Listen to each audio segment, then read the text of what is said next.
En l'entrevista ens acompanya el president de Caixa Ontinyent, José Pla. José, bon dia, gràcies per estar així. Bon dia, moltes gràcies. Gràcies per acompanyar-nos. Anem a fer un repàs, anem a començar pel principi, com es sol dir, José. 7 de juliol de 2021, el nomenen president de Caixa Ontinyent. Imagina que en un principi, com en tots els nous projectes, et marques uns objectius i ara que va complir-se ja quasi l'any des del teu nomenament com a president, volem saber si aquests objectius s'han complit, estan en el camí de complir-se i si aquest full de ruta que vas marcar al principi segueix en marxa. Quina valoració fas? La veritat és que la valoració és prou positiva. Evidentment teníem objectius a més curt plaç i a llarg plaç. Els objectius a curt plaç bàsicament eren tres. En primer lloc, després de tot procés electoral sempre hi ha moltes tensions i un dels objectius era rebaixar aquesta tensió que sempre comporta un procés electoral. El nostre model de governança és un tant complex i cada 3 anys estem sotmesos a un procés electoral i tot això comporta certes tensions i, per tant, això era un dels objectius. Jo crec que ho hem aconseguit. Tenim un Consell molt cohesionat, amb uns objectius clars, molt plural, amb gent molt jove, majoria de dones, i, en fi, jo crec que anem per bon camí. El segon objectiu que em marcava era encetar un nou pla estratègic per a l'entitat, és a dir, un pla estratègic que ens diguera què és el que volem ser d'ací 4 o 5 anys, que ens marcarà una fulla de ruta, i vam obrir un concurs de buscar possibles empreses col·laboradores externes. Anem a fer un pla estratègic des de dins de la casa, però reforçat per una empresa consultora externa. Ja hem seleccionat l'empresa i estem ja en els primers passos de començar a desenvolupar el pla. I el tercer objectiu que em vaig marcar, que diguem que és a mig plaç, és d'alguna manera reivindicar el paper de Caixa Ontinyent a la societat i d'explicar a la gent el que som. És a dir, jo crec que la gent no sap la nostra diferència fonamental. En el sistema financer hi ha 3 grans actors. Uns són els bancs, que tenen accionistes, altres són les caixes rurals, les cooperatives de crèdit, que tenen socios cooperativistes, i altres érem les caixes. Per tant, la nostra idiosincràsia és que nosaltres no tenim accionistes, és a dir, els nostres accionistes és la societat, i per tant, els beneficis que obtenen els bancs i els beneficis que obtenen les caixes rurals van als seus accionistes. Els beneficis que obtenem nosaltres repercuteixen directament sobre el nostre accionista, que és la societat. I, per tant, no és el mateix ser client de Caixa Ontinyent que d'un banc, perquè al final tota la societat està beneficiant-se dels beneficis que nosaltres obtenim a través de l'obra social. Això jo crec que és un fet... L'economia més circular, no?, que es coneix. Sí, i jo crec que això és un fet que molta gent el desconeix i a vegades hi ha que donar més força a aquest fet diferencial. He donat 6, 7, 8 conferències al llarg d'aquest any, he atès una gran quantitat de mitjans de comunicació i sempre és la idea la que tracta de transmetre. Per tant, jo crec que el primer any ha sigut positiu, molt esforç, molta feina, però bueno. Has parlat abans, Pepe, de tensions. Efectivament, estem en un moment, no sé si econòmic, però almenys social tensionat. Les circumstàncies no són les més bones, ens ha passat la pandèmia, afortunadament queden ja poquetes coses ja més que passar pel que fa a la pandèmia, esperem. Ha vingut una guerra i abans el que va passar és aquest tancament de moltes entitats bancàries, de moltes sucursals, de moltes oficines. Caixa Ontinyent no ha patit aquests mateixos efectes, precisament és per aquesta diferència de la que parles. Nosaltres som una entitat més menuda i, per tant, és més fàcil de controlar. Realment no hem tancat ninguna oficina i el que tratem és de reivindicar el nostre model de banca territorial i pròxima. En aquests temps de crisi, tal vegada la banca més pròxima té un paper a desempenyar en la societat. Tenim avantatges, la societat, per pertànyer a aquest tipus de caixes d'estalvis? Nosaltres som més menuts i, per tant, sempre tenim el problema de les economies d'escala, de l'eficiència. És a dir, en el sistema financer cada vegada hi ha més normativa, hi ha més complimentació de burocràcia, tenim que destinar molta gent a complementar tota aquesta normativa i per tant tot això fa que a vegades en les ràtios d'eficiència no puguem aconseguir, però en canvi també és cert que amb la digitalització i la professionalitat dels nostres treballadors no estem tan mal. Per altra banda, clar, tenim l'avantatge del tamany, tenim l'avantatge de la flexibilitat, de la proximitat i per tant, front a qualsevol problema, un client nostre directament pot cridar a la seu central i pot ser atesos per les persones que prenen les decisions de manera més ràpida, que això no es pot fer en els altres grans bancs. Nosaltres coneixem personalment els clients, per tant, l'assumpció de riscos és tal vegada menor i, a més, tenim l'efecte seu central. Tenim la seu central així a les comarques centrals i, per tant, tot això arrastra una sèrie de negocis addicionals i de proveïdors que, si no estigueren, no existiria. La tipologia de Caixa Ontinyent és única a la comunitat. Sí, com t'ha dit, caixes d'estalvis només en queden dos en Espanya. L'altra és? Caixa Pollença. Caixa Pollença a Mallorca i nosaltres. Per tant, som la caixa més gran d'Espanya, perquè només en queden dos. I la idiosincràsia és aquesta, no? Nosaltres no tenim accionistes, els accionistes de la societat i, per tant, els beneficis nostres, una part té que recompensar a la societat en forma d'obra social. També està la dificultat en el sistema de governança, perquè, clar, com representem a la societat en els òrgans de govern? I, per tant, per a representar la societat hi ha que obrir uns processos democràtics d'elecció de persones i tot això sempre comporta certes tensions, perquè hi ha diversos grups i diversa gent en diversa mentalitat i hi ha que arribar a un consens per a que això no distorsioni massa la gestió de l'entitat. José, teniu esmenat seu així, a les comarques centrals, però quantes oficines sou al llarg de tot el territori? I això és un altre tema que també m'agradaria que la gent canviara la mentalitat, perquè a vegades quan en València dona alguna conferència la gent es pensa que som una entitat menudeta en les muntanyes de poble i realment nosaltres som una entitat superprofessional, molt tecnològicament avançada perquè tenim el nostre cor financer i a més tenim 42 oficines, és a dir, tenim 42 oficines en 32 pobles. Evidentment tenim molts poblets en la Vall d'Albaida, però estem en Alcoi, estem en Cocentaina, estem en Ibi, en Muro, en Canals, en Ontinyent i ara en València tenim 3 oficines, per tant no som una entitat vinculada a un territori molt local, és a dir, estem prou desenvolupats en el que són les comarques centrals.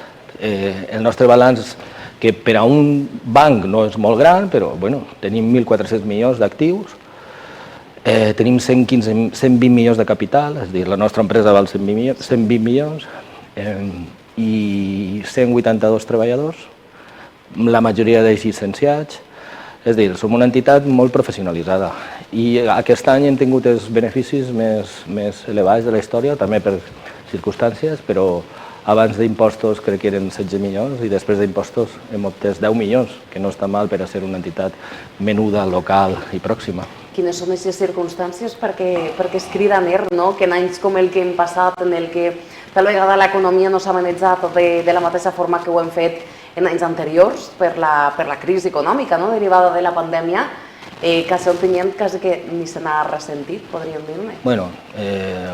Un tema és la professionalitat dels nostres treballadors, que estan allí al peu del canó. Sou creadors també d'ocupació? Sí, clar. Són moltes famílies, parlem de treballadors, però són famílies. Directament tenim 182, però l'obra social indirectament arrastra quasi 400 treballadors més.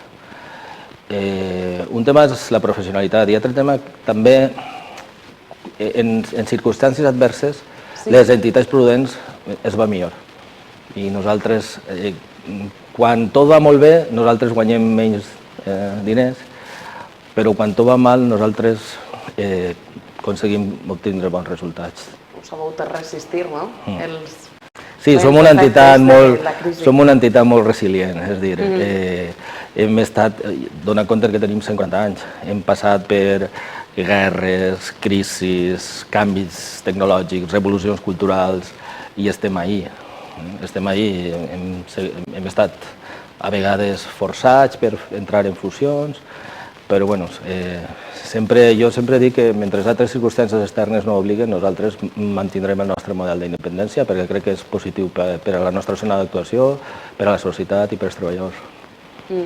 Entenc que més enllà de totes aquestes dificultats i d'aquestes adversitats per les que heu passat, és totalment per a vosaltres un avantatge ser una casa menudeta. Bueno, ja t'ha comentat que sí, que la proximitat del nostre model i el servici personalitzat que fem aconsegueix que tinguem uns clients molt fidels. És clar que tenim que fer més en menys i per tant la búsqueda d'eficiència és molt important. Més eficients. Has parlat de tipus de clients que són fidels, anem a parlar d'altre tipus de clients que són la nostra gent gran. Els majors, ja ho saben vostès, s'han posat en peu de guerra amb aquestes campanyes dirigides a que els bancs els escolten i els atenguen personalment, amb una campanya encetada per Carlos San Juan i que crec que has conegut. Sí. La setmana passada el vaig convidar a vindre a la seu central, li vam ensenyar la seu, la fundació i el funcionament d'una oficina. La veritat és que no ens coneixien. És un altre dels temes que em va estranyar a mi, que siguem valencians no ens coneixien. I la veritat és que l'home es va quedar molt sorprès, perquè, clar, el protocol d'actuació que han firmat els bancs a nosaltres no ens afecta, perquè tot el que s'ha firmat nosaltres ja estem fent-ho, o ja estàvem fent-ho. És a dir, no hem tingut que canviar res. Nosaltres en les nostres oficines no cal demanar turno, no tenim horaris separats per diferents tipus d'activitat. Quan una persona major té dificultats, els nostres empleats perfectament s'alcen, l'atenen, l'ajuden en el caixer. És a dir, a nosaltres no ens ha afectat res. I per tant, Carlos San Juan em deia, carai, esto es la banca ética, ¿no? Y digo, pues es la banca ética, llevamos 140 años funcionando así, ¿no? L'home se'n va anar molt content de veure que també hi ha diferències en els bancs. No, efectivament, i és curiós que no us coneixera, perquè és de València, de la capital, este home. És de València, sí, és de València. És curiós. Anem a parlar, José, de l'obra social. Destineu molt de recursos, com has dit, també molts dels vostres treballadors estan en l'obra social de Casa Ontinyent. Parlem-nos un poc d'ella. L'obra social és un dels pilars fonamentals del nostre model. El nostre model és un poc complex perquè sols podem créixer en els recursos que generem i per tant sols podem créixer a través dels beneficis que generem cada any, perquè no tenim accionistes, no podem traure un paquet d'accions al mercat i rebre capital. Per tant, sempre hi ha que tenir un equilibri entre el que és el llarg plaç de supervivència i creixement i el curt plaç, que és remuneració a l'accionista, que és la societat.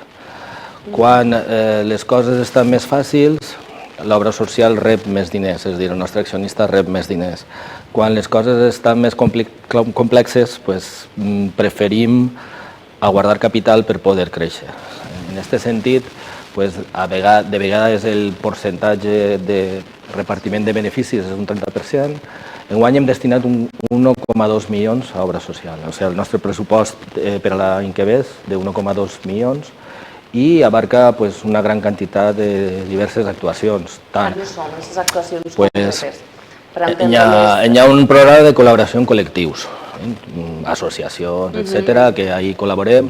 Hi ha un programa de publicacions. Hi ha un programa molt important de col·laboració amb les universitats, en tots els campus. De fet, ho tenim calculat que en el campus d'Ontinyent hem invertit des que es va posar en marxa més de 2 milions d'euros. Però no sols el campus d'Ontinyent, el campus de Gandia, el campus d'Alcoi. També hi ha un programa molt important que anem a donar-li més importància si cal, que és d'educació financera. Se'n dona compte que funciona molt bé i que realment a la gent li fa falta certa educació en termes financers, sobretot a la gent major, i anem a redireccionar recursos cap ací. Després tenim la fundació, tenim el centre cultural, on crec que està calculat que passen 140.000 persones a l'any. És una obra social prou diversa i prou ampla. Entre algunes de les últimes accions més recents, el Pla d'Igualtat de Caixa Ontinyent, allò coincidint amb la celebració del Dia de la Dona, la incorporació de veus a la coral polifònica. És que, clar, són projectes superdiversos, molt diversos. I acord de col·laboració amb els pobles a través dels Som Rurals. Aquest és molt important. Bueno, aquestes són dues coses que van eixint. El tema del Pla d'Igualtat és evident, és a dir, hem sigut pioners, hem signat un acord que ha eixit des de dins de la casa i hem incorporat la igualtat en tot el procés de gestió de recursos humans, des de lo que és la selecció, la promoció, la retribució, la conciliació, etc. Jo crec que és molt positiu. Ja vos he dit que el nostre Consell està format majoritàriament per dones, que això és difícil veure en una entitat bancària. Després, el Pla Som Rurals és, hem firmat un acord en aquesta associació per a financiar projectes en condicions favorables en zones que estan en perill de despoblació. I la coral, tenim una orquestra i una coral. I, clar, pensar en aquests aspectes relacionats amb un banc, tal com el pensem i l'imaginem, és com menys curiós. Tu saps que estem en una zona on la música és molt important i hi ha molt de músics i molt de xiquets que els agrada la música i, per tant, tenim una orquestra sinfònica que fa una programació de 4 actuacions a l'any i tenim la coral que també fa algunes actuacions i jo crec que són temes molt interessants que s'ineixen de lo normal i que també es poden donar una visibilitat i ajudar a gent. I quin m'havies preguntat? Al voltant del Som Rurals i de la importància de la fundació. Sí. La fundació és molt important, bàsicament en 3 vessants. La fundació, des d'enguany, està gestionant el Centre Cultural Caixa Ontinyent, que és un pulmó cultural en les comarques centrals on passen tot tipus d'esdeveniments i on aquestes instal·lacions poden utilitzar per tot el món. Després, la fundació gestiona també el Monte de Polledat, que és una nova actuació que estem fent per donar microcrèdits en garantia prendària, i la fundació gestiona també el programa d'educació financera. Per tant, és una part fonamental de la nostra vessant social. És que, com has dit, és la millor manera, en accions que ixen al carrer, de donar visibilitat a una feina que també es fa des de la banca. Claro. Jo sempre he dit, nosaltres no som una ONG, nosaltres som un banc i tenim que guanyar diners. Una empresa. Claro, evidentment, som una empresa que necessita guanyar diners, però en la mesura en què nosaltres guanyem diners, aquests diners reverteixen sobre la societat en forma de totes aquestes obres socials i per tant això és molt positiu per a tots. Moltes vegades estem barallant-se per una comissioneta de 10 euros i realment dius, però si tu per aquests 10 euros després pots aconseguir un cert benestar social en les àrees. Molt important també el paper que heu jugat en la recuperació econòmica en els nostres pobles, perquè heu sigut un actor principal en tots aquests bons al consum que s'han posat al carrer i dels que també heu participat. Si contem la quantitat de préstecs que hem fet durant els últims anys, tant per a empreses com per a particulars, això demostra que la nostra entitat dinamitza l'economia de la zona d'actuació. I en concret, per el cas que em preguntes, sí, hem posat a l'abast dels ajuntaments que han tingut aquestes iniciatives, hem posat a l'abast dels nostres sistemes de pagament i els nostres programes per a poder facilitar-los aquesta llavor, que crec que ha sigut molt positiva i que ha rellançat el comerç a nivell comarcal. Imagine, José, que en l'agenda de futur seguir batallant amb aquests projectes que vas encetar el passat juliol, que encara estan en construcció, en canvi molts d'ells, i també amb altres projectes de futur, més enllà dels 3 objectius que et vas marcar al principi. Sí, estem molt il·lusionats en el nou pla estratègic. És evident que tota empresa, si no creix, al final tendeix a desaparèixer, i per tant, Jo crec que un dels objectius a mitjà pla seria créixer. Es pot créixer de moltes diverses maneres, no sols a través de noves oficines, sinó també a través de nous negocis o a través d'intensificar la nostra relació amb el client que tenim. Crec que tenim que anar a un model de banca més digital però al mateix temps més relacional, és a dir, menys interaccions en les nostres oficines però més intenses i més relacionals. I el futur està obert, no? Jo crec que mentre ningú element extern ens obligui a canviar de model, nosaltres seguirem fidels a aquest model de banca pròxima on el que fem és captar recursos en la zona d'actuació i invertir-los en els inversionistes de la zona d'actuació. Almenys, José, si l'objectiu també, un dels objectius, era apropar el model de Caixa Ontinyent a la societat, que vostès des de les seves cases el coneguin, jo crec que un poquet ho hem aconseguit en este ratet, no? Molt bé. Moltes gràcies, Pepe Pla, president de Caixa Ontinyent, gràcies. Moltes gràcies.